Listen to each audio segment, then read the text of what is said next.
Sa iba pang balitang abroad, umabot na sa mahigit 16 ang nasawi. Halos 400 ang sugatan sa nangyaring kilos protesta sa Kenya. Alamin ang detalye sa balitang abroad mula kay Pauline Salvania.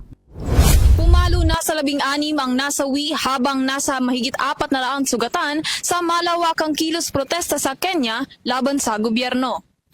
Ayon sa Kenya National Commission on Human Rights o KNCHR, karamihan sa mga nasawi ay nagtamo ng tama ng bala, habang ang iba pang sugatan ay naipit sa gerian sa pagitan ng mga ralista at pulis na nagpaulan ng teargas at baton.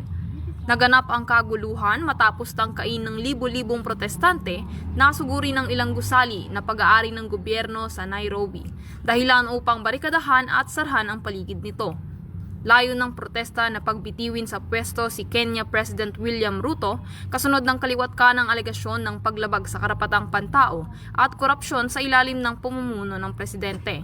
Dagdag pa rito, ang kilos protesta ay kasabay ng paggunita sa unang anibersaryo ng malawakang anti-tax protest, kung saan 6 na po ang namatay at nasa 20 ang naitalang nawawala.